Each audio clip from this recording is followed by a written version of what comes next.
कि अब आगे कुछ बचा ही नहीं? अगर हाँ, तो ध्यान से सुनो, क्योंकि अक्सर वही पल नई शुरुआत का पहला संकेत होता है। ये सत्संग पूरा सुनना। राधे राधे प्यारे भक्तों। जीवन जब तुम्हें बार बार तोड़ता हुआ लगे, जब मन भारी हो जाए, जब रास्ते धुंधले दिखें, तब ये मान लेना कि परमात्मा कुछ बड़ा रच रहे हैं। क्योंकि परिवर्तन शोर नहीं करता, वह धीरे धीरे भीतर उतरता है। कभी सोचा है, अच्छा समय आने से पहले जीवन इतना मुश्किल क्यों हो जाता है? श्री कृष्ण कहते हैं, जब आत्मा को ऊंचा उठाना होता है तो पहले उसे गहराई में उतारा जाता है। सबसे पहला संकेत होता है अकेलापन।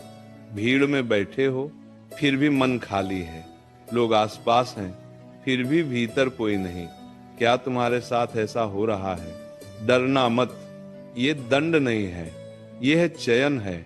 ईश्वर जब किसी को विशेष बनाता है तो पहले उसे अकेला करता है। क्यों? ताकि तुम दूसरों की आवाज से नहीं, अपनी आत्मा की आवाज से चलना सीखो। दूसरा संकेत होता है हर काम में रुकावट। मेहनत कर रहे हो, फिर भी परिणाम नहीं। सही रास्ते पर हो, फिर भी ठोकर। मन पूछता है, मैं ही क्यों? लेकिन गीता कहती है, जब पुरानी व्यवस्था टूटती है तभी नई व्यवस्था बनती है। जो चीजें गिर रही हैं वो नुकसान नहीं थी, वो रास्ता साफ कर रही है। कभी ध्यान दिया है, कुछ लोग अचानक दूर हो जाते हैं, कुछ रिश्ते बिना वजह टूट जाते हैं। ये संयोग नहीं, श्री कृष्ण कहते हैं, जो तुम्हारी अगली यात्रा में साथ नहीं चल सकते, उन्हें रास्ते में ही हटा दिया जाता है। तीसरा संकेत होता है तुम भीतर की ओर मुड़ने लगते हो। पहले दुनिया बदलनी थी, अब खुद को समझना चाहते हो। पहले शिकायत थी, अब सवाल है। ये बहुत बड़ा परिवर्तन है, क्योंकि जो व्यक्ति खुद को समझने लगता है उसका जीवन अपने आप बदलने लगता है। क्या तुम्हें भी अब शोर से ज्यादा शांति पसंद आने लगी है? अगर हाँ, तो समझ लो तुम सही दिशा में हो। एक और संकेत आता है, पुराने दर्द याद आने लगते हैं। पुरानी बातें, पुराने घाव, पुरानी गलतियां। मन कहता है, ये सब फिर क्यों? क्योंकि ये सफाई है। जैसे खेत बोने से पहले जोतना पड़ता है, वैसे ही अच्छे समय से पहले मन साफ किया जाता है। तुम कमजोर नहीं हो रहे, तुम हल्के हो रहे हो। धीरे धीरे तुम्हें महसूस होगा तुम्हारी सहन शक्ति बढ़ रही है। जो बात पहले रुला देती थी, अब वही बात शांत कर देती है। सोचो जरा, लोग वही हैं, हालात वही हैं, तो बदलाव कहाँ आया? तुम्हारे भीतर। श्री कृष्ण कहते हैं, जिस दिन मनुष्य प्रतिक्रिया छोड़ देता है, उस दिन उसका उत्थान शुरू हो जाता है। एक और गहरा संकेत होता है, बिना कारण मन में विश्वास आना। कोई वजह नहीं, कोई गारंटी नहीं, फिर भी भीतर से आवाज आती है, सब ठीक हो जाएगा। ये कल्पना नहीं, ये ईश्वर की फुसफुसाहट है। जब भगवान तुम्हें संभालते हैं तो पहले तुम्हें भरोसा देते हैं।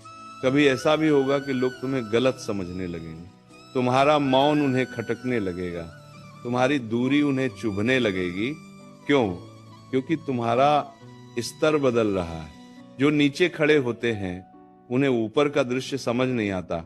अच्छा वक्त आने से पहले अहंकार टूटता है, उम्मीदें गिरती हैं, मन झुकता है, और जो झुकना सीख लेता है वही उठने के योग्य बनता है। क्या तुम्हें कभी लगता है अब और सहा नहीं जाता? अगर हाँ, तो खुश हो जाओ, क्योंकि यही आखिरी मोड़ होता है। सबसे अंधेरी रात सुबह से ठीक पहले होती है। तुम टूट नहीं रहे, तुम ढल रहे हो, तुम खो नहीं रहे, तुम बन रहे हो। एक और संकेत, चीजों से लगाव कम होना। जो कभी जरूरी लगता था, अब उतना जरूरी नहीं। पहले चाहिए था बहुत कुछ, अब बस शांति चाहिए। यह वैराग्य नहीं, ये परिपक्वता है। श्री कृष्ण कहते हैं, जब आत्मा उड़ने लगती है तो बोझ अपने आप गिरने लगते हैं। फिर ऐसा होगा कि सब कुछ बाहर से वैसा ही होगा, पर तुम भीतर से अलग हो चुके होगे। पहले लड़ते थे, अब समझते हो। पहले शिकायत करते थे, अब सीखते हो।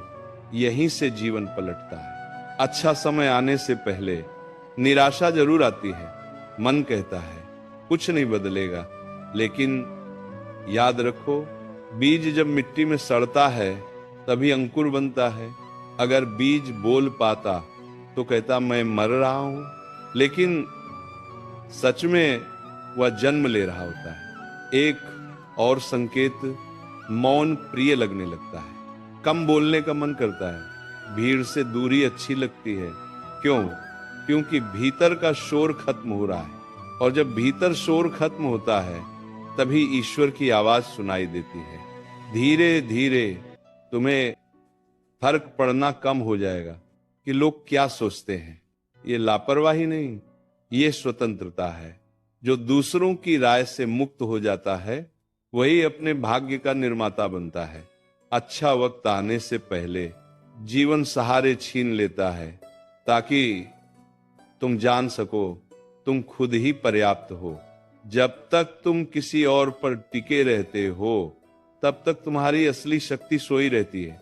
एक और संकेत, तुम खुद से सवाल करने लगते हो, क्या मैं सही रास्ते पर हूं? बहुत अच्छा। जो खुद से सवाल करता है वही आगे बढ़ता है, और जो कभी सवाल नहीं करता वही वहीं का वहीं रह जाता है।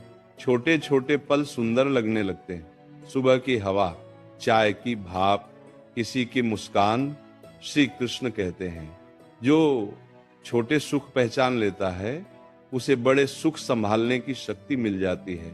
याद रखना, लोहार लोहे को तोड़ता नहीं, तलवार बनाता है। वैसे ही ईश्वर तुम्हें खत्म नहीं कर रहे, तैयार कर रहे हैं। अच्छा वक्त अचानक नहीं आता, वह पहले संकेत भेजता है। तुम्हें बदलता है, तुम्हें शांत करता है, तुम्हें अकेला करता है, और फिर तुम्हें ऊंचाई पर बैठा देता है। तुम्हारा समय आ रहा है, धीरे आ रहा है, लेकिन मजबूत आ रहा है, स्थायी आ रहा है।